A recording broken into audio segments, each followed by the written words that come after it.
viviendo en el contexto de esta pandemia acerca de este nuevo coronavirus. Y la exposición de hoy día se trata pues exactamente sobre COVID-19, ¿no? Vamos a hablar algunos puntos esenciales, ¿no?, sobre etiología, la sintomatología, diagnóstico, tratamiento y prevención, ¿no? En este pequeño cuadrito que vemos acá abajo, vemos a la curva, ¿no?, de la segunda ola que nos está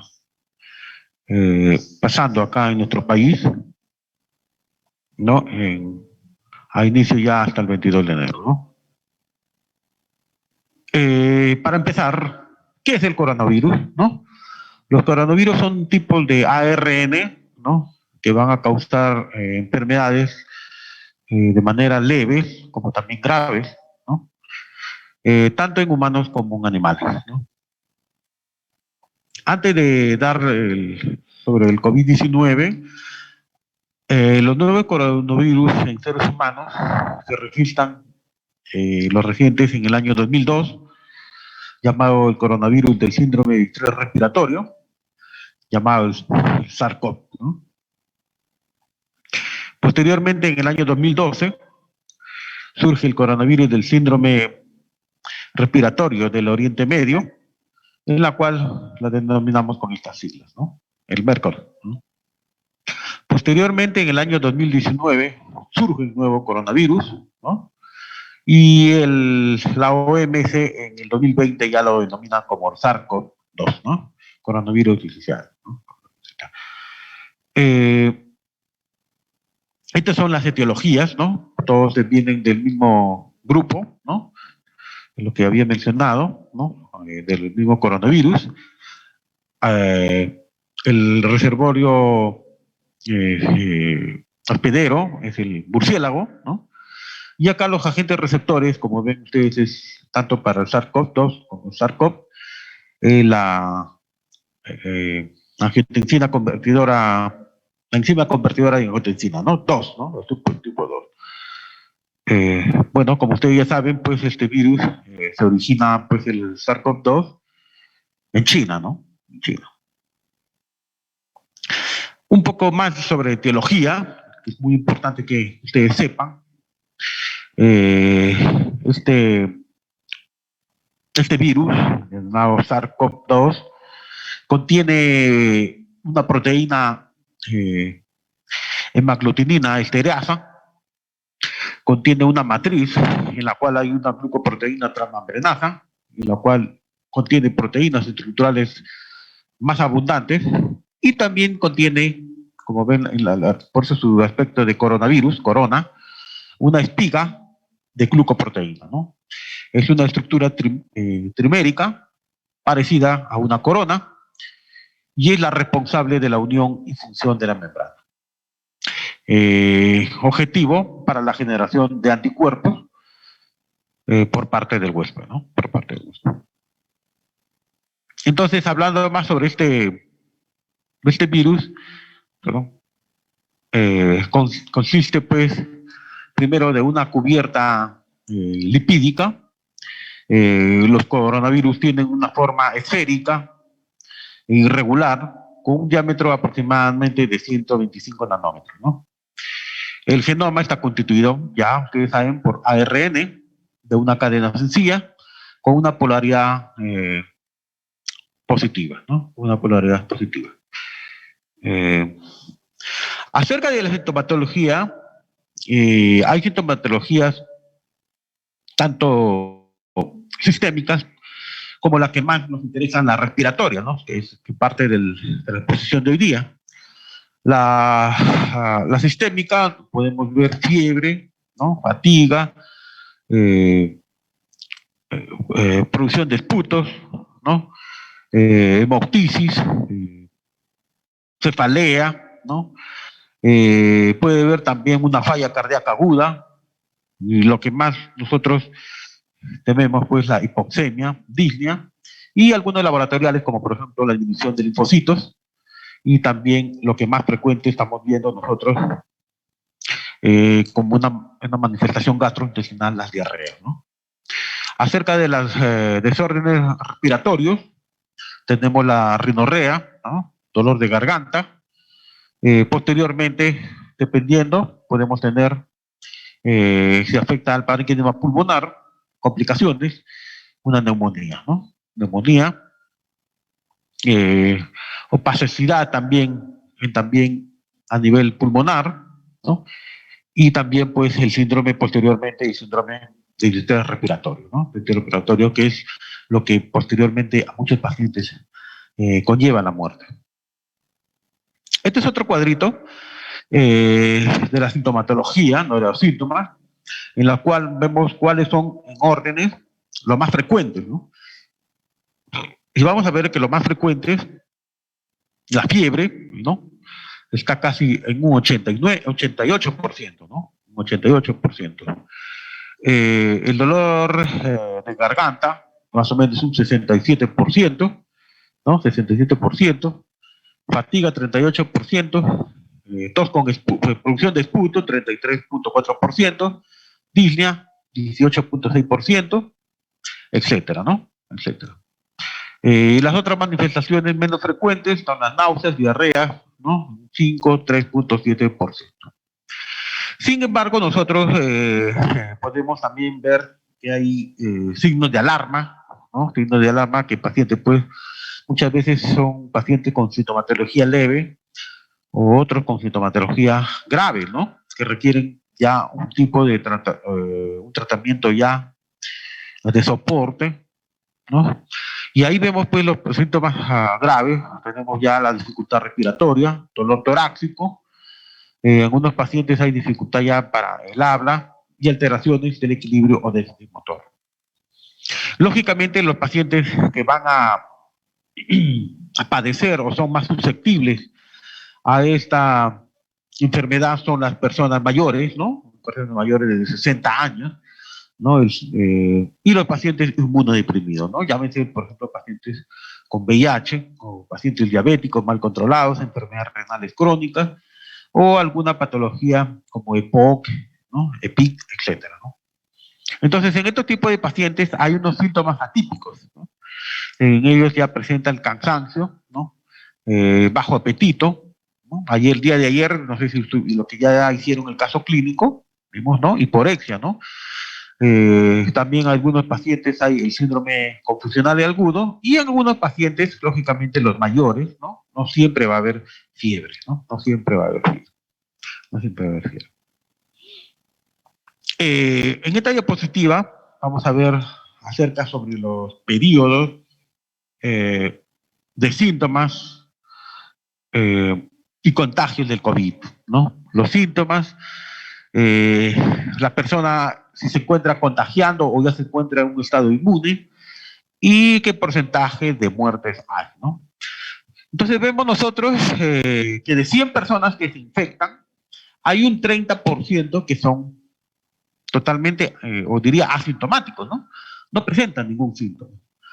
Pero más o menos del 0 al quinto día, más o menos puede ya presentar algún tipo de inmunidad, ¿no? Alguna inmunidad.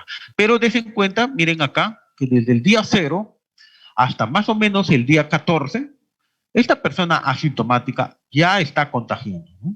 Ya está contagiando, ya está contagiando. Porcentaje de muerte, lógicamente, estos pacientes pues no presentan la muerte, pues, ¿no? No presentan la muerte. Ese es un 30%. Hay un 55% que ya presenta síntomas suaves o moderados, ¿no? Suaves o moderados. Sin embargo, estos pacientes en los primeros 4 o 5 días están sin síntomas, ¿no? Están sin síntomas. Y posteriormente, al quinto día, como dice en la literatura, que ya habrán escuchado, ya presenta este paciente sintomatología, ¿no? Ya presenta este paciente sintomatología de una manera leve o una manera moderada. Posteriormente, estos pacientes se vuelven inmunes a la cepa, ¿no? Y el grado de muerte también, al igual que los asintomáticos, es un 0%. Un 0%. Muy bien, 55 y 30, 85% de los pacientes que se infectaron no van a morir, ¿no? No van a morir. Sin embargo, hay un 10% que sí van a hacer una sintomatología ya severa, ¿no? Una sintomatología severa y que se va a expresar al 5.º día más o menos, ¿no? Con una sintomatología severa. Dese cuenta también, dependiendo del grado de inmunidad, de la edad, ¿no? Va a cursar, como ven esta figura, ¿no? Sintomatología severa. Posteriormente puede estar hospitalizado, ¿no? Y después de más o menos 20 días puede adquirir la inmunidad. Hay muchos pacientes que a veces, como repito, depende de la inmunidad y depende de su estado, cómo se encuentran, pueden llegar, ¿no? a salvar su vida inclusive, ¿no? Hay otros que no. Tengo han escuchado que en 4 o 5 días este tipo de pacientes pueden empeorar y fallecer, ¿no? Fallecer, ¿no? Hoy en día hemos visto en casos de pandemia, muchos pacientes, el temor de ir a un hospital, ¿no? Muchos pacientes han fallecido, ¿no? En su casa, ¿no? Han fallecido en su casa. Y posteriormente, si 55, 85, no, a ver, 55, 85, 95, un 5% va a dar un estado crítico. Lógicamente, al 5.º día aparecen las sintomatologías de manera severa, y estos tipos de pacientes, pues, que tienen muchos criterios como para entrar a UCI, como por ejemplo, un PAFI totalmente que se encuentre, pues, con un grado de insuficiencia respiratoria severa, ¿no? Estos pacientes definitivamente requieren entrar a UCI, ¿no? A UCI, ¿no? A UCI. Posteriormente, y parecido a los pacientes que cursan con sintomatología severa, pueden presentar ellos su inmunidad muchos días después, ¿no? Muchos días después. La mortalidad es un poco, no un poco, es alta, ¿no? Un 50% más o menos de los pacientes que ingresan a UCI llegan a fallecer, llegan a morir, ¿no? En comparación a los severos, un 15%, ¿no? Entonces, esa es que ustedes alumnos verán, pues, a veces ya ustedes también, en el contexto de esta pandemia, les preguntarán, ¿no? ¿Por qué mucha gente a veces tiene miedo a ir a los hospitales, ¿no? No, los hospitales van a fallecer, ¿no? Ahí está la respuesta, ¿no? Los pacientes que cursan con sintomatología leve, ¿no? O suave, moderado o asintomáticos no van a fallecer, pero los pacientes que ya tienen una sintomatología severa o crítica tienen más alto rango de fallecer, ¿no? Tienen alto rango. Muy bien, entonces, si continuamos con la siguiente diapositiva, acerca de los factores de riesgo para la enfermedad grave, ¿no? Vamos a ver. Bueno, esto es, lógicamente, con el curso de los meses, ustedes saben que es una enfermedad nueva, van a aparecer nuevos estudios, ¿no? Pueden cambiar estos factores, ¿no? Pero lo que sí se estaba estudiando que son los adultos mayores, ¿no? Una persona adulta mayor de 60 años, ¿no? Las enfermedades crónicas, ¿no? Como les había dicho yo, el EPOC, ¿no? Pacientes que cursan con diabetes, mucho más si el paciente cursa con una diabetes que no está siendo controlada, ¿no? ¿Cuántos pacientes vemos en los hospitales que hacen hiperglicemias? Y las hiperglicemias, pues, para cualquier patología, no ayuda a resolver la enfermedad de fondo, ¿no? Por ejemplo, una infección urinaria, una neumonía, un paciente diabético que no está siendo controlada la glicemia, pues no se va a resolver su enfermedad, ¿no? Otros factores de riesgo tenemos, por ejemplo, los pacientes con cardiopatías isquémicas, ¿no? Pacientes isquémicas, pacientes que descompensan, ¿no? Llegan, pues, a tener falla cardíaca, muchos de ellos fallecen. La fibrilación auricular es una de las arritmias más frecuentes que tenemos nosotros, y siempre, pues, también es un mal factor para esta enfermedad, ¿no? Para esta enfermedad. Los pacientes con enfermedad renal crónica, bueno, este es un caso que yo siempre Nosotros vemos en este tiempo que muchos pacientes que cursan con hipertensión y diabetes y que no se controlan, llegan a dañarse el riñón, ¿no? Y son causas, muchos de ellos, de hemodiálisis, ¿no? Este tipo de pacientes tienen alto riesgo, ¿no?, para padecer una enfermedad grave.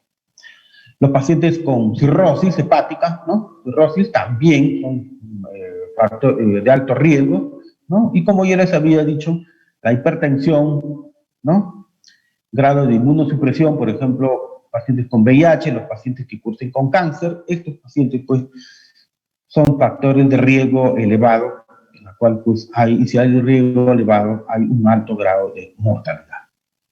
Otros factores de riesgo están asociados también el embarazo, ¿no?, la edad materna, ojo, la obesidad también es un factor de riesgo, ¿no?, diabetes gestacional preeclampsia, ¿no? Y acá mencionan también el tabaquismo. Sin embargo, acá hay un cursito, que acá les traigo una diapositiva. Estos son análisis preliminar de factores de riesgo de mortalidad de COVID, ya hechos acá en el Perú, ¿no?, en el Perú. Y vamos a ver que las comorbilidades o condiciones de riesgo acá en el Perú, en primer lugar ponen acá a la obesidad, ¿no? ¿Sí? La obesidad, ¿no? En segundo lugar ponen a la edad mayor de 60 años, ¿no? En tercer lugar tenemos a los pacientes que cursen con una enfermedad renal, ¿no?, los pacientes con enfermedades pulmonares crónicas, y también algún paciente que cursen con una enfermedad neurológica o neuromuscular, ¿no?, neurológica o neuromuscular. Los pacientes que cursen con una enfermedad cardiovascular, la cual incluye la hipertensión arterial, la diabetes, cáncer, las enfermedades hepáticas, pacientes con VIH, y miren, más abajo lo cursan el asma, ¿no? El asma, el embarazo, ¿no? Pero estos son estudios que se hizo acá en el Perú, ¿no? Miren, la obesidad, edad mayor de 60 años, la enfermedad renal, la enfermedad pulmonar crónica. Esos son los principales a la cabeza que nosotros tenemos que tener en cuenta. Acerca de la fisiopatología, vamos a ver pues que el SARS-CoV-2 va a penetrar al neumocito, el neumocito tipo 2, a la neumocito, empleando como receptor, como yo les había dicho, a la enzima convertidora de angiotensina 2, ¿no? Que es una exopeptidasa de membrana que está presente en el riñón, pulmón y corazón. Estos productos finales tienen efectos tanto vasodilatadores, antifibróticos, antiinflamatorios y favorecen la nitriasis, por tanto reducen la tensión arterial, contrarregulando la acción de la angiotensina 2. Pero bien, acá tenemos este cuadrito o esta diapositiva. Vemos acá el espacio alveolar, ¿no? Vemos acá estos coronavirus. Y este es el neumocito tipo 2, ¿no? Este es el neumocito 2. Miren aquí la espiga, ¿no?, de la glucoproteína, ¿no? Ven acá. Va a ingresar, ¿no?, a través de la enzima convertidora de angiotensina, ¿no? Ingresa. Posteriormente hay una endocitosis de este virus con la ayuda de otra proteína, ¿no?, la serina proteasa 2, perdón. Y posteriormente, este virus va a liberar, o este virión libera su RNA al interior de la célula. Posteriormente, este ARN se va a transferir al aparato de Golgi, y donde se le introducen ya algunas proteínas, poliproteínas no estructurales, para su posterior reliberación y formación de un complejo de replicación. Aquí, en esta etapa, se va a replicar este material de RNA, ¿no? Y posteriormente, este complejo produce más RNA viral para perpetuar ya la multiplicación viral. Entonces, Posteriormente van a ser estos virus ensamblados, ¿no? Las proteínas RNA dentro de un nuevo virión y va a salir, estos virus van a ser liberados por endocitosis para su transporte, ¿no? Como vemos acá, viaja y luego expulsa, llegando a la membrana celular. Los nuevos viriones son liberados a la luz alveolar y pueden también infectar a otro nuevo neumocito o ser expulsados también por vía respiratoria, ¿no? Este proceso más o menos dura unos 5 días, ¿no? Lo que estoy hablando, el proceso viral de replicación para su posterior replicación y contagio, como dice acá, hacia la vía respiratoria para otros pacientes, ¿no? Entonces, ¿cómo se infectan el COVID a nuestras células, ¿no? Lo que les estaba diciendo, primero se van a transmitir fundamentalmente mediante gotas, ¿no? Mediante gotas de vía respiratoria de una persona que ya es infectada, ¿no? El periodo de incubación es de 4 a 5 días y el periodo de replicación es de 5 a 6 días después de que aparecen los síntomas, ¿no? Después de que aparecen los síntomas. Entonces, más o menos esto es lo mismo que yo les estaba explicando en la diapositiva anterior. El punto de entrada es la enzima convertidora de angiotensina 2, ¿no? Y va a favorecer esta nueva proteína, ¿no? La proteasa para su entrada. Más o menos en el 7º, 8º, 9º día, después del inicio de síntomas, los casos severos pueden progresar a un síndrome de distrés respiratorio, ¿no? Agudo. Entonces, fundamentalmente, se transmite mediante gota, ¿no? Mediante gota. Entonces, continuando, al infectar, pues, las células endoteliales, el COVID produce un estado inflamatorio agudo y que va a activar al sistema inmune innato, ¿no?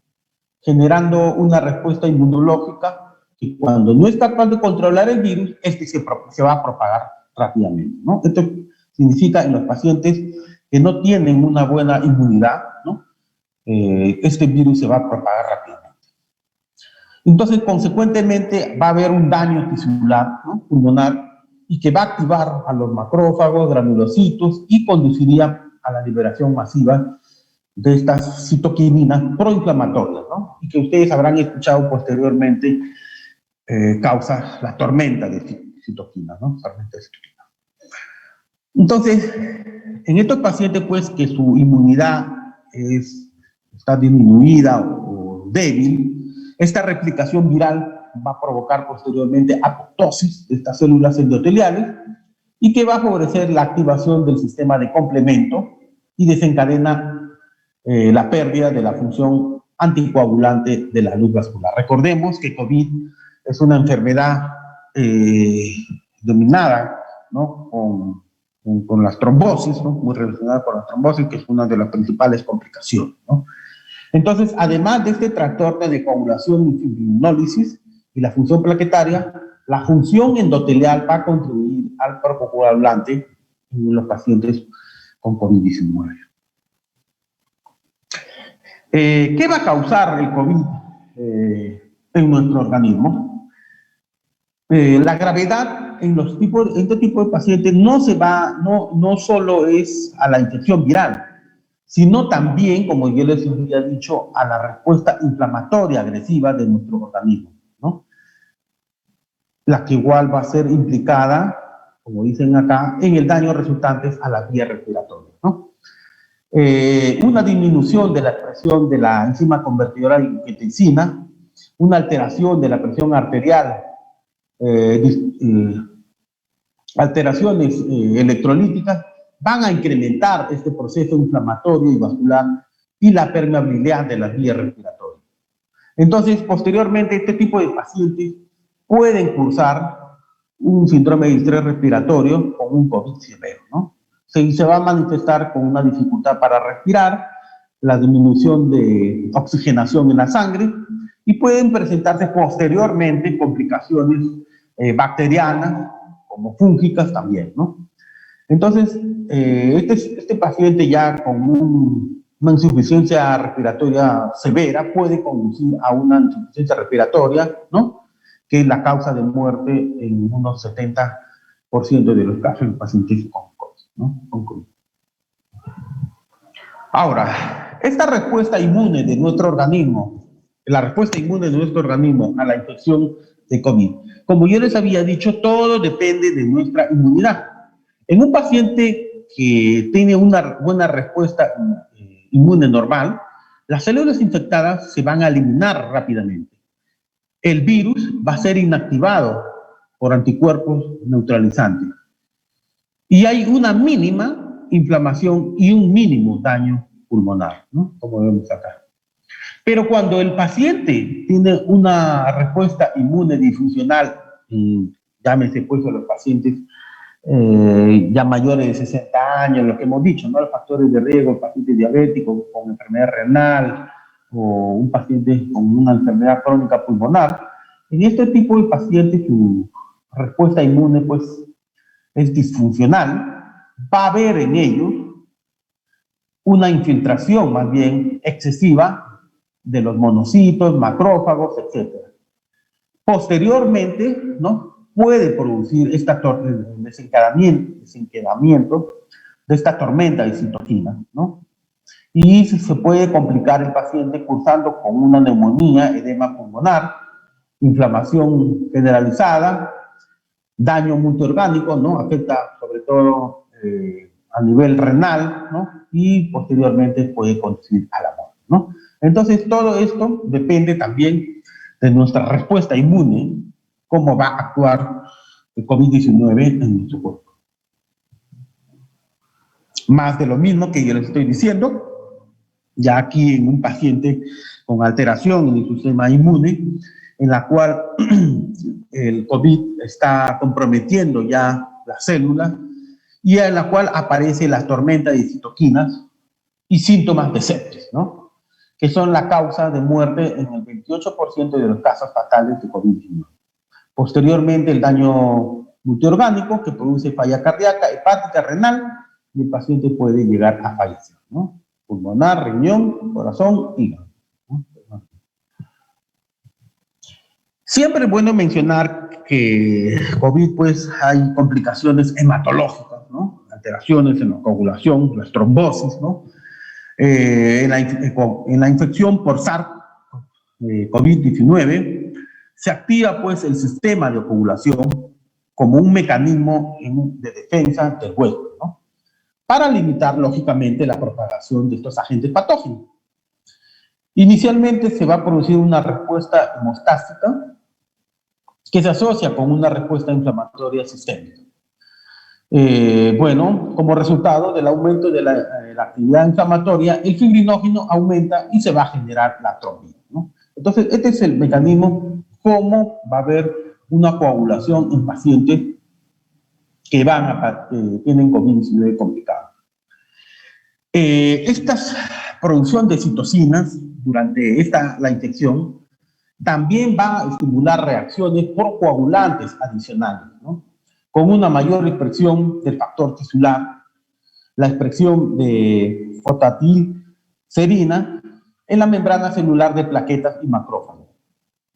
Las trampas extracelulares de neutrófilos y los patrones moleculares asociados al daño, el aumento del factor 8 y el aumento de la activación plaquetaria, la participación también de los anticuerpos antifosfolipídios, la disminución del activador tisular plaminógeno y el aumento de los inhibidores del activador tisular del plaminógeno también puede estar involucrado en el factor procoagulante del COVID-19, ¿no?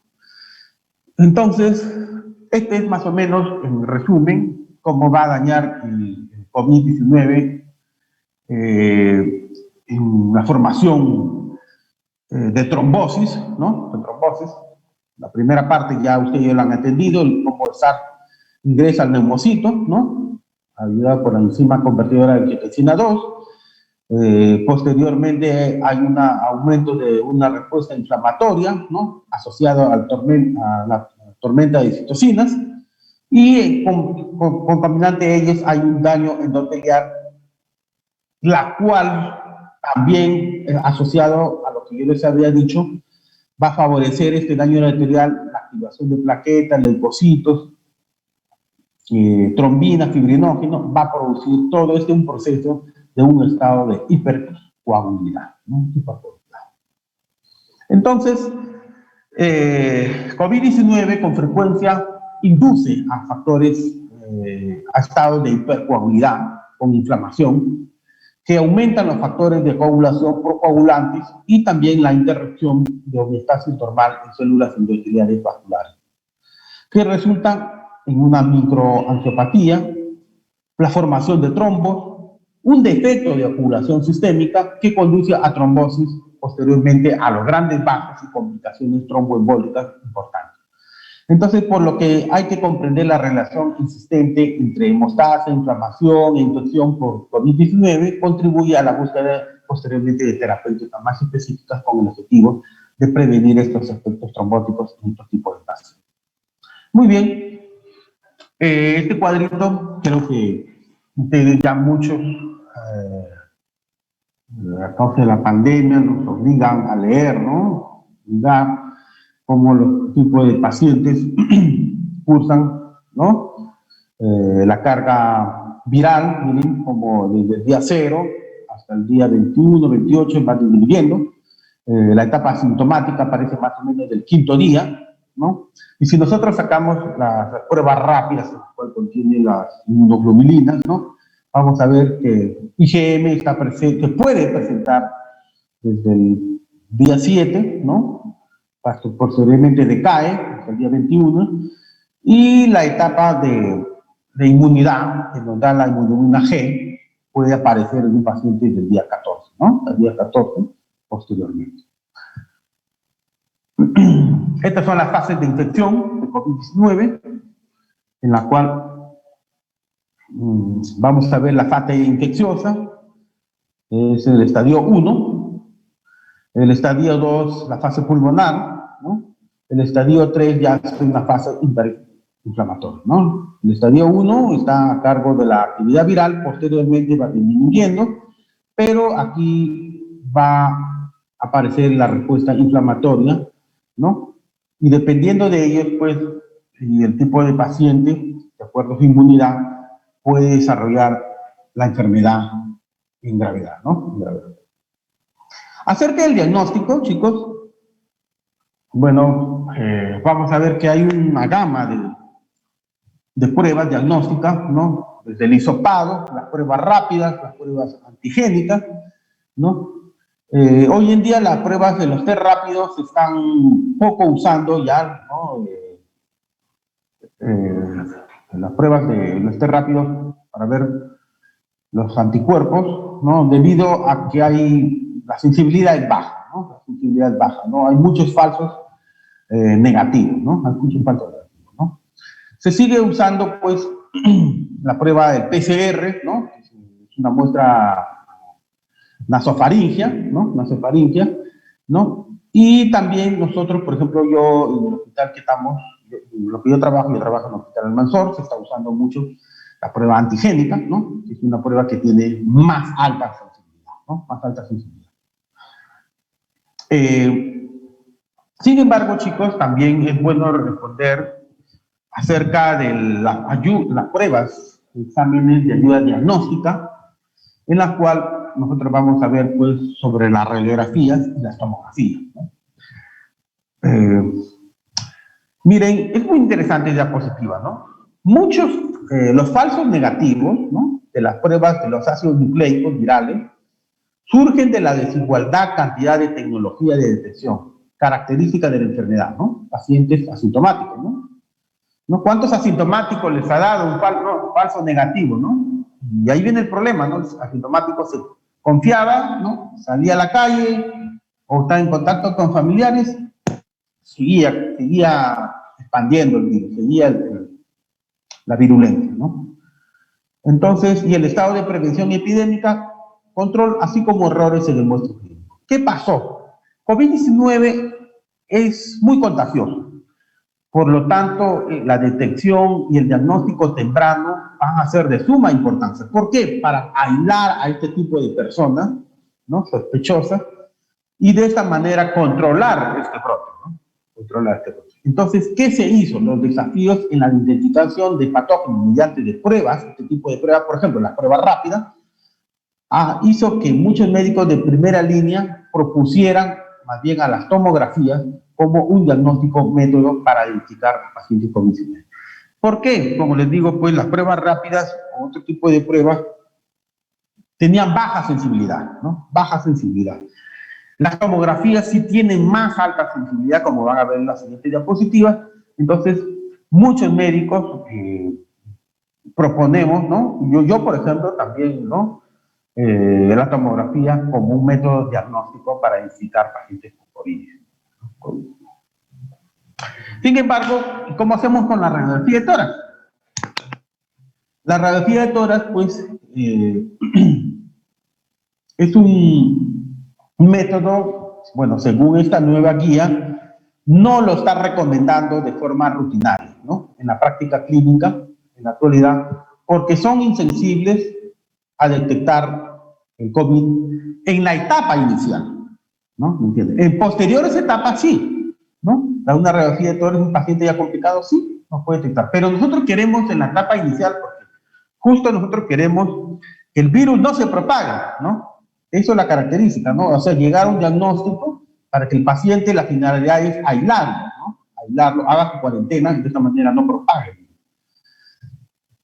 Sin embargo, las placas de tórax pues, pueden tener alguna utilidad con potencial de servir como herramienta de detención en primera línea cuando hay centros hospitalarios o centros médicos con recursos limitados, ¿no? O en caso de que no hay, por ejemplo, tomografía, ¿no? O en casos en los que la condición física del paciente no permite el transporte, ¿no? O tampoco no hubiera una tomografía, ¿no? Pero en realidad ya no se recomienda, ¿no? ¿Por qué? Porque el paciente, pues, nosotros queremos detectarlo tempranamente, ¿no? La patología, ¿no? Y en los primeros días la placa no va a ser visualizable la lesión, ¿no? No va a ser visualizable. Entonces, surge para ello, pues, la tomografía. Y la tomografía, pues, se recomienda encarecidamente porque es muy sensible para detectar una enfermedad temprana, ¿no? Evalúa la naturaleza y también la extensión de estas lesiones y descubre cambios sutiles que a menudo no son visibles en la radiografía de tórax, ¿no? Las características de imágenes, como van a ver con las diapositivas siguientes, hay lesiones que describen con los siguientes factores: la distribución, cantidad, forma, patrón, densidad y algunos signos concomitantes. Esta diapositiva es interesante.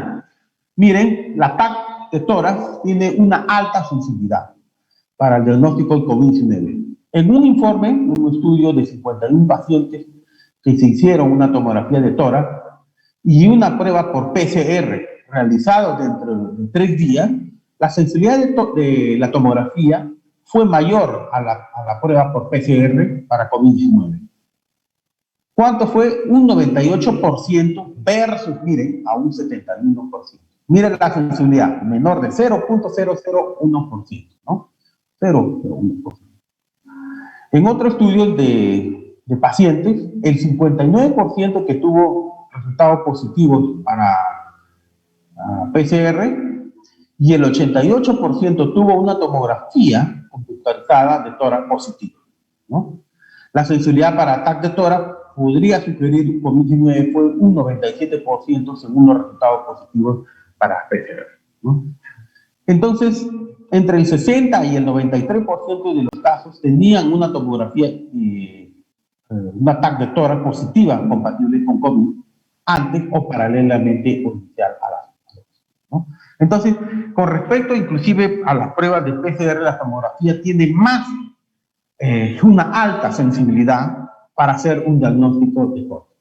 Ahora, doctor, entonces, ¿hay que hacerle a todo el mundo tomografía? No, ya van a ver más adelante cómo, a qué tipo de pacientes hay que hacer tomografía, ¿no? ¿A qué pacientes?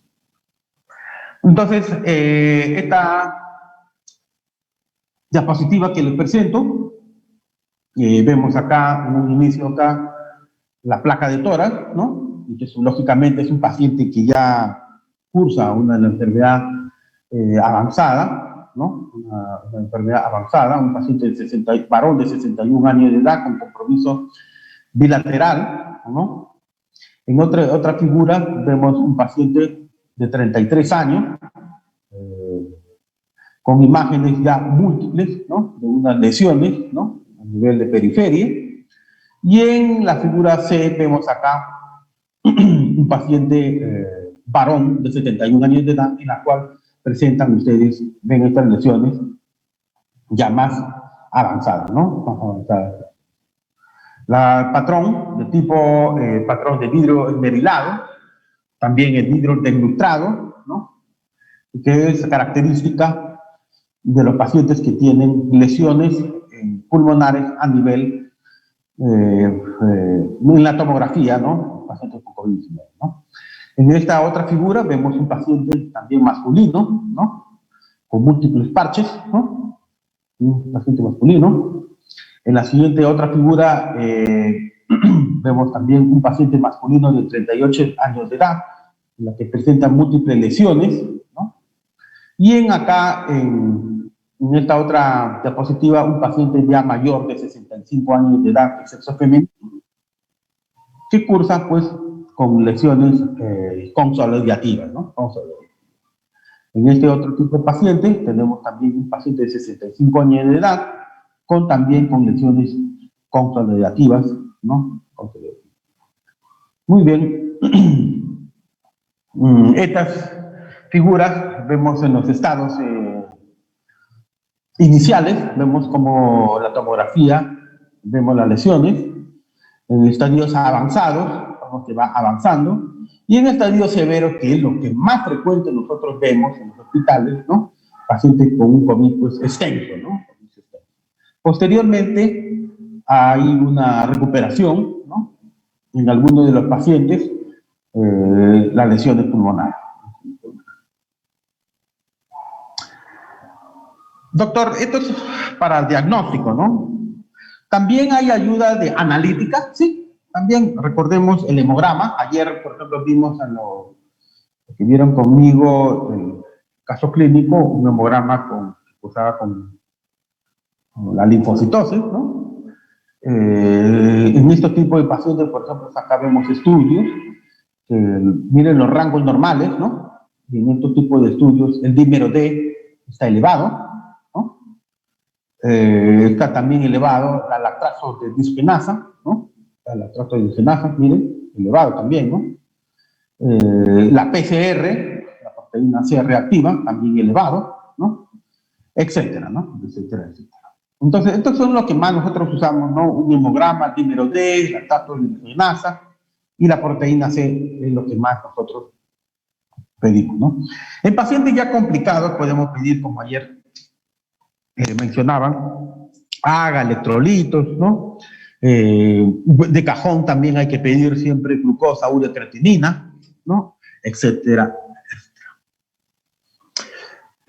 Acerca del tratamiento, miren chicos, hay muchas, como es una enfermedad nueva, todavía está en estudio, en realidad tratamiento para COVID-19 no hay, ¿no? No hay, no. Lo que se está tratando son las complicaciones, ¿no? Pacientes que están haciendo complicaciones, en ellos sí se les hace un tratamiento, ¿no? Un tratamiento. Pero pacientes que están haciendo sintomatología leve, solamente dar tratamiento de soporte, ¿no? Antipiréticos, etcétera, ¿no? Algunos tratamientos modulatorios, ¿no? Están, por ejemplo, tocilizumab, los corticoides, ¿no? Etcétera, etcétera. Justo esta diapositiva es la que le quería mencionar, ¿no? En esta diapositiva, por ejemplo, en pacientes que cursan asintomáticos, ¿no? Ojo, asintomáticos ya con prueba positiva, ¿no? El manejo debe ser en su domicilio, ¿no? Lógicamente, si el paciente se está saturando, pues asintomático, se refiere a que está saturando mayor del 96%, ¿no? Miren, chicos, acá está lo que les había dicho sobre la tomografía. Doctor, COVID, pídele una tomografía.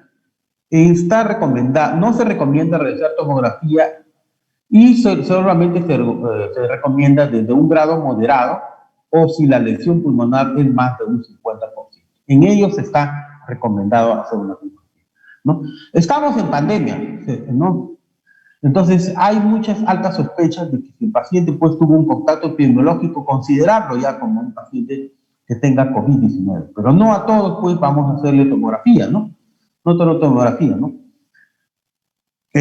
Aislamiento en estos pacientes asintomáticos, 10 días a partir de que dio el paciente positivo a este examen. Medidas generales, doctor, ¿no tiene síntomas? Ninguna, ¿no? Hay otros pacientes, pues, hasta hace algunos meses usaban, pues, ¿no? La hidroxicloroquina, la citromicina, no está recomendado en los pacientes sintomáticos. Oxígeno, lógicamente, el paciente está saturando un 96%, no va a requerir. Los anticoagulantes tampoco, los corticoides tampoco, etcétera. Antibióticos tampoco, ¿no? Cuando la sintomatología ya es leve, ¿no? La infección respiratoria alta, ¿no? Alta, ¿no? A nivel, pero el paciente cursa sin neumonía, el manejo es un domicilio, ¿no? O aislarlo, ¿no? Aislarlo. La saturación, lógicamente, tiene que estar mayor de un 96%, si no, no fuera leve, ¿no? Tampoco no está recomendado una tomografía, ¿no? Una tomografía, ¿no? El aislamiento sí está recomendado y si hay remisión de fiebre y mejoría de estos síntomas respiratorios por 1 a 3 días, ¿no? Las medidas generales, buena alimentación, ¿no? Deambulación, hidratación, ¿no? Etcétera. Oxígeno no va a requerirse, lógicamente el paciente cursa con una saturación mayor del 96%, la anticoagulación, corticoides, tocilizumab, antibióticos, tampoco no está indicado, ¿no? No está indicado. En la sintomatología moderada, aquí sí ya hay que ver, pues, el paciente ya curse con una neumonía viral, ¿no? La saturación lógica está en mayor del 94%, bueno, tampoco hay que estar en estrecha vigilancia, ¿no? No va a requerir oxígeno, lógicamente está saturando el 94%, ojo, tampoco está indicando la anticoagulación y los corticoides, ¿no? Que es lo que más estamos usando, ¿no? Ustedes ven muchos pacientes que van a las emergencias de los hospitales, ¿no? Y doctor, ya me dio hidroxicloroquina, ya me dio acitromicina, ¿no? Etcétera, ¿no? Cuando ya la sintomatología aquí es severa, que se manifiesta por un PAFI menor de 300 o de 100 a 300, como dice acá, una frecuencia respiratoria y el paciente está polineico mayor de 30, ya este manejo ya no es en domicilio o en centro domiciliario, sino ya en un hospital, ¿no? Igualmente para un paciente que ya curse con un PAFI menor de 200, en estos pacientes críticos, el manejo ya debe ser por UCI. Lógicamente, estos pacientes están saturando menor del 93%, ¿no? Y acá en los pacientes críticos, menor del 92%, pese a que ya hay una paciente con oxigenoterapia, ¿no? En estos pacientes sí está ya, pues, indicado la tomografía, ¿no? Sí, la tomografía, el aislamiento, ¿no? Y en este tipo de pacientes, dependiendo, acá hospitalización o también aquí el manejo en UCI, ¿no? La oxigenoterapia, si está indicado, ¿no? Puede ser por cánulas binasales, CPAP, cánulas de alto flujo, ¿no? O en caso crítico, requiere ventilación mecánica, ¿no? La anticoagulación, recordemos que COVID-19, pues, es una enfermedad que cursa con un proceso de desorden de coagulación. Sí está indicado el uso de anticoagulantes, ¿no? El uso de anticoagulantes a una dosis, pues, de un miligramo por kilo, ¿no? Y hay que ver también cuidando siempre la función renal, ¿no? Muchos pacientes son mayores, de 70, 75 años, hay que tener cuidado. Acá, el uso de corticoides, miren chicos, recién está indicado en los cursos severos y críticos, ¿no? Cortos, severos y críticos. Y la dosis está indicado como 6 miligramos, ¿no? Endovenoso, por 7 a 10 días, ¿no? Por 7 a 10 días, ¿no? Eso está bien, ¿no? Eso es bueno, son las últimas guías que están indicando, están aprobando, ¿no? El uso de corticoides endovenosos, ¿no? Dexametasona y semiplicada, ¿no?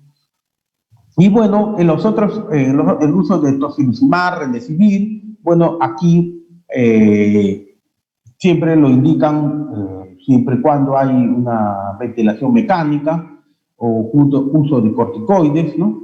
Etcétera, etcétera, ¿no? Entonces, esto es lo que más nosotros manejamos, ¿no? Cuándo dar antibióticos, cuándo usar oxígeno, cuándo usar corticoides, cuándo llevar a un paciente al hospital, ¿no? Cuándo hacer tomografía, ¿no? Entonces, este cuadrito es muy interesante, ¿no? Interesante. Entonces, continuando, ya ustedes ya saben, pues, otra gran medida para ustedes, para todos nosotros, en este tiempo de pandemia, lo más importante, pues, sigue siendo la prevención, ¿no? Sigue siendo la prevención, ¿no? Y la prevención se hace, pues, ¿no? Siempre el uso de lavado de manos, ¿no? Frecuentemente con agua y jabón, y si no estamos, pues, en casa, pues, al menos llevar, pues, una solución de alcohol, ¿no? Para siempre desinfectar. Siempre cuando nosotros tosemos o estornudamos, taparnos la boca, ¿no? Y la nariz con pañuelos desechables o con la cara interna del codo, ¿no? De una manera para no dispersar pues, las gotas, ¿no? Y siempre lavar las manos enseguida, ¿no? También, pues, el buen uso de la mascarilla, ¿no? En estos tiempos que muchos pacientes usamos mal la mascarilla, ¿no? Debajo de la nariz, ¿no? Sin ajustar, ¿no? Etcétera. Ahora, el otro caso, también mantener una distancia de seguridad entre 1 o 2 metros entre las personas, ¿no? Evitar tocarse zonas con mucosas, ¿no? Nariz, boca y ojo, no, nariz, boca, ojo, cuando los pacientes pues no se han hecho higiene de manos, evitar también todo contacto físico, ¿no? El saludo de manos, saludo con besos, ¿no? Y esto también es muy importante, ¿no? También en estos tiempos que están... ¿por qué se propaga todavía el virus, no? Y es acerca de las visitas, ¿no? Hacia las personas, adultos mayores, ¿no? Muchos de nosotros, a veces en las fiestas de Navidad, Año Nuevo, nos confiamos, ¿no? Visitan al abuelo, visitan al tío abuelo, ¿no? Y ellos son, pues, los que realmente, pues, pueden, como ustedes ven, padecer la sintomatología, ¿no? Ya grave, ¿no? Inclusive, ¿no? Con pacientes, evitar las visitas a las personas de edad avanzada o con enfermedades crónicas, ¿no? Si estás resfriado o tienes tos, obligadamente mascarilla, ¿no? Especialmente, ¿no? En centros hospitalarios, ¿no? Eso también es muy importante, ¿no? Las aglomeraciones, ¿no? Ante el riesgo de transmisión comunitaria, limita tu vida social, ¿no? Hay que evitar, pues, hoy en día, pues, mucha gente, hay reuniones, ¿no? Como ustedes ven, los públicos, ¿no? Aparecen supuestamente muchas aglomeraciones, ¿no? En algunos lugares, ¿no? Evita desplazamientos que no sean estrictamente necesarios, o sea, evitar salir, ¿no? Evitar salir, si no vas a hacer nada, pues mejor todavía quedarte en casa, pues, ¿no? ¿Para qué vas a estar saliendo de la casa, ¿no? Y bueno, si presentas fiebre, todo malestar, sensación de alguna sintomatología, pues hay que quedarse en casa, pues, lógicamente, ¿no? Hay que quedarse en casa. Lo que sí está la medida de prevención que está ahorita en gran inicio, acá sobre todo en muchos países, y ya en muchos países, son el uso de las vacunas, ¿no? Son el uso de las vacunas. Acá están las principales vacunas, algunas más o más eficaces que otras, ¿no? Pero esas son la gran esperanza que nosotros tenemos acerca de esta pandemia, ¿no? Muy bien, creo que eso es todo. Espero que ustedes hayan sacado el provecho a la exposición, ¿no? Y, bueno, ¿alguna pregunta por ahí?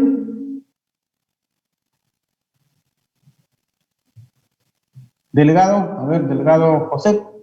Dígame, doctor. Una pregunta. A ver, ¿quién pregunta? A ver. Yo, doctor Mariano Rojas. Una pregunta, ¿cuál es el tratamiento que se le está dando ahorita a los pacientes en casos de moderados a severos? Ya, mire, justo en esta diapositiva, a ver, estamos poniendo, mire acá. A ver, acá, ¿cómo lo ocultar? Mire, los pacientes que están, pacientes que cursan en esta diapositiva grados severos, si el paciente esté cursando está desaturando, mejor dicho, por cierto, ya está indicado la oxigenoterapia, ¿no? Por cánula de flujo, CIPAC, ¿no? Dependiendo, ¿no? Los anticoagulantes, nosotros usamos enoxaparina, ¿no? Enoxaparina. Los corticoides, estamos usando dexametasona a una dosis de 6 miligramos endovenoso cada 24 horas. Bueno, yo lo uso hasta 10 días, ¿no? Y estamos usando, bueno, dependiente también antibióticos, ¿no? Recordemos que muchos pacientes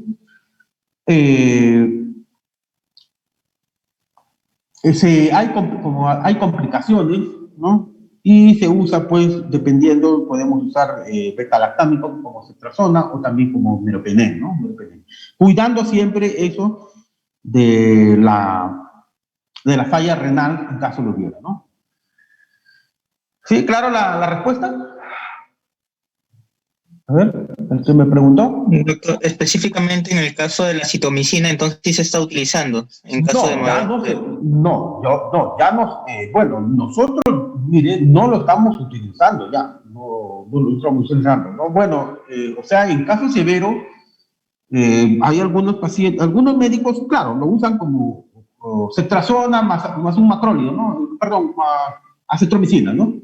¿Lo pueden usar? Sí, ¿no? Pero en caso de, si tú me refieres pacientes asintomáticos o sintomatología leve, miren acá, o moderado, que el paciente está saturando bien, ¿sí? No está indicado los antibióticos, ¿no? No está indicado los antibióticos, ¿no? No está indicado.